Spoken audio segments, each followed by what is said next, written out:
Hello बच्चों, welcome to विप्रोमाइंड channel. आज इस सेशन में हम डिस्कस करने वाले हैं another very important question from real numbers chapter. और ये जो क्वेश्चन है वो सीबीएसई बोर्ड ने जो फिलहाल अभी प्रैक्टिस पेपर रिलीज किया फॉर द बोर्ड एग्जामिनेशन 2023, उसमें ये क्वेश्चन दिया गया है। So let's start with the session. So the given question here is find the smallest pair of 4-digit numbers such that the difference between them is 303 and the HCF is 101. Okay, तो ये question का सबसे पहले हम इसका जो concept है वो सीखेंगे। ये क्वेश्चन मैं आपको 2 मिनट में एक्सप्लेन कर दूं, बट आपको अच्छे से समझ में नहीं आएगा। और अगर हम इसका कॉन्सेप्ट सीखेंगे तो ये क्वेश्चन तो हम सॉल्व कर ही पाएंगे, प्लस अलॉन्ग विद दैट ऐसे टाइप का जब भी क्वेश्चन आता है थोड़ा सा ट्विस्टेड, तो हम इजीली उसको सॉल्व कर पाएंगे। ओके, तो इसका पहले हम कॉन्सेप्ट सीखते हैं। ये थोड़ा सा टाइम ज्यादा जाएगा, बट आप बहुत अच्छे से समझ जाएंगे ये क्वेश्चन का मतलब क्या है और इसे कैसे सॉल्व करना है। ओके, तो जैसे कि यहाँ पर हमें दिया है HCF, तो होप HCF तो कैलकुलेट करने आता होगा आप सभी को। HCF is highest common factor. अब जैसे दो नंबर्स हम लेते हैं, फॉर एग्जांपल 20 और 30, तो इसका HCF क्या होगा? इसका HCF होगा 10। Yes, 2 into 10, 3 into 10। तो दोनों में जो हाईएस्ट कॉमन फैक्टर है दैट इज 10। इसका मतलब 10 is the highest value that will going to divide both the numbers completely. Is it clear? That is HCF. अब इसका शॉर्टकट तरीका क्या है to find out the HCF? वो वीडियो का लिंक मैं आपको डिस्क्रिप्शन में दे दूंगा, अगर आपको नहीं पता है तो आप वो वीडियो देख सकते हैं। अब आपने ऐसे टाइप के क्वेश्चन सॉल्व किए होंगे जहां पर हमें दिया होता है कि that two numbers are in the ratio of 5:7 या कोई रेशियो दिया होता है। तो जैसे रेशियो दिया 5:7, अब अगर दो नंबर 5:7 के रेशियो में है तो हम क्या करते हैं? Let the common multiple be x. Yes, याद आया ऐसा कुछ हम करते हैं। यस, तो let the common multiple be x, तो हम क्या करते हैं? फर्स्ट नंबर जो बनेगा कॉमन मल्टीपल लेने के बाद वो होगा 5x, और जो सेकंड नंबर बनता है वो होता है 7x। तो हमें ये दो नंबर्स मिल गए इन टर्म्स ऑफ एक्स। बाद में हमें एक और कंडीशन दिया होता है, उससे हम सॉल्व करते हैं और हमें यहाँ x का वैल्यू मिलता है। यस सुनो, अब ये x का वैल्यू सपोज यहाँ पर 3 मिला। अब ये जो x = 3 मिला, सपोज एक हमने एग्जाम्पल लिया, तो यहाँ x = 3 जो मिल रहा है तो वो क्या है एक्चुअली? देखो दोनों में वो कॉमन है। जैसे यहाँ लिखा देखो 2 into 10, 3 into 10, मतलब ये क्या है? x highest common multiple. देखो 5 और 7 में आप कोई कॉमन मल्टीपल नहीं है, तो जब हम दो नंबर का रेशियो लेते हैं तो उसे हम जब लोएस्ट फॉर्म में कन्वर्ट करते हैं तो देखा जाए तो उसके बीच में जो हाईएस्ट कॉमन मल्टीपल होता है वो कैंसिल आउट हो जाता है। यस, तो वही हम कॉमन मल्टीपल यहाँ पर कैलकुलेट करते हैं। तो वो जो कॉमन मल्टीपल हमें मिलता है वो क्या मिलता है? HCF मिलता है ऑफ दैट टू नंबर्स। कौन सा दो नंबर? 5x और 7x। ये सुनो, अब देखो 3 कॉमन मल्टीपल मिला तो ये हो जाएगा 5 into 3 15, 7 into 3 दैट इज 21। अब इनका रेशियो लो तो क्या होता है? देखो 5 into 3, 7 into 3, तो 3 कैंसिल हो गया, जो कॉमन मल्टीपल था हाईएस्ट कॉमन मल्टीपल। ऐसे क्लियर? तो ये जो कॉमन मल्टीपल हम कैलकुलेट करते हैं x, वो एक्चुअली हम क्या कैलकुलेट करते हैं? दैट इज HCF निकलता है। Is it clear? यहां पर हमें HCF मिलता है वो दो नंबर्स का।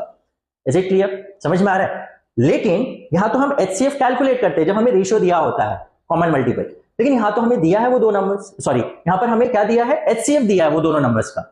यहां HCF दिया मतलब यहां पर हमें ये x वाला वैल्यू दिया है। हमें क्या दिया है? ये जो 5x और 7x है, तो यहां पर x वाला वैल्यू हमें दिया है। तो ये x क्या होता है? Highest common multiple. यस और नो? तो ये x का वैल्यू क्या दिया है यहां पर? 101। समझ में आ रहा है? इसका मतलब ये x जो है या 101 दोनों में तो कॉमन होगा। ये चीजें समझ में आ रहा है? Hope it is clear. Now हमें फाइंड आउट करना है 5 और 7। मतलब पहले हमें ये दिया होता था रेशियो, हम ये कैलकुलेट करते थे x का वैल्यू। अब x का वैल्यू हमें दिया, हम ये 5 और 7 ये जो नंबर्स है वो हमें कैलकुलेट करना पड़ेगा एज पर द जो क्वेश्चन दिया गया। होप ये चीजें समझ में आ रही हैं। तो हम क्या करेंगे? Let the two numbers be 101m and 101n। जैसे मैंने आपको बताया 101 101 दोनों में कॉमन होगा, जैसे यहां कॉमन x था क्योंकि वो HCF है, और m और n जो है वो हमें कैलकुलेट करना है, तब जाके हमें वो नंबर मिल जाएगा। Is it clear? यहां हम x कैलकुलेट करते तो हमें नंबर मिलता था, यहां पर x का वैल्यू मतलब 101 दोनों में दिया ही है वो, क्योंकि वो HCF है। समझ में आ रहा है? m और n कैलकुलेट करना है हमें। अब यहां पर m is greater than n हम कंसीडर करें, क्योंकि डिफरेंस है ना, उन दोनों के बीच में डिफरेंस है, तो ऑब्वियस एक नंबर ग्रेटर होगा, तो m हम ग्रेटर ले लेते हैं, तो ऑब्वियस ये वैल्यू ग्रेटर हो जाएगा और ये स्मॉलर हो जाएगा। और दूसरा m एंड n आर को प्राइम नंबर्स, को प्राइम नंबर्स।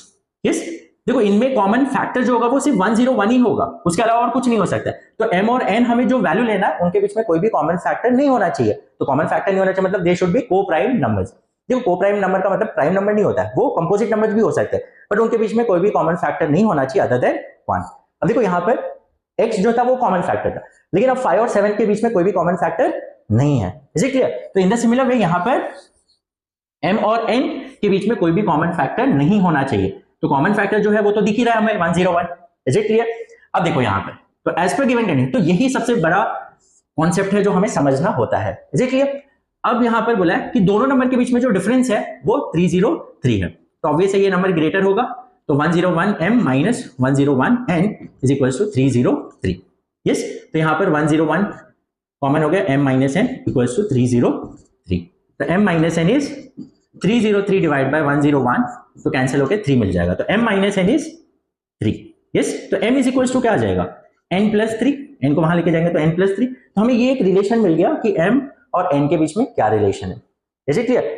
अब जैसे कि हमें बताना है कि जो नंबर होने चाहिए दोनों वो 4 डिजिट नंबर होना चाहिए, but that should be the smallest pair, that should be the smallest pair 4 digit number जिसका HCF क्या हो 101, इज इट क्लियर? तो अब देखो यहां पर तो m और n में कौन स्मॉलर है, n स्मॉलर है, m तो ग्रेटर है, तो अब अगर n फॉर एग्जांपल n जो है, अगर मैं एक एग्जांपल 8 ले लेता हूं, अब ये ट्रायल एंड एरर मेथड से भी हम कर सकते हैं, या आपको डिवीजन मेथड भी मैं बताता हूं। तो अगर मैं 8 लेता हूं n, तो 101 इंटू 8 करूंगा तो ये तो 808 हो गया, तो वो जो नंबर है HCF उसमें कॉमन फैक्टर जो है, मतलब ये 101 ले रहा है, तो 8 से मल्टीप्लाई करूं तो 808 होगा, लेकिन ये तो 3 डिजिट नंबर है, और 9 से करूंगा तो 909 होगा, लेकिन जैसे 10 से मल्टीप्लाई करूंगा तो वो 1010 हो जाएगा, यस और नो? तो जैसे 10 से किया, देखो 9 तक क्या है 3 डिजिट नंबर फॉर्म हो रहा है, तो ऑब्वियस है n का वैल्यू 9 नहीं हो सकता, 8 नहीं हो सकता, 7 नहीं हो सकता, बिकॉज हमें 4 डिजिट नंबर चाहिए और स्मॉलेस्ट चाहिए। तो पहला नंबर जो n लेके मल्टीप्लाई करके हमें मिल रहा है वो है 10।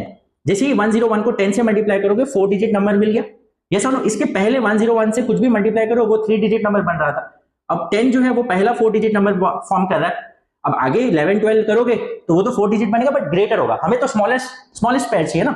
इसका मतलब यहां पर n का वैल्यू क्या होगा, n का वैल्यू 10 होगा, है या ना?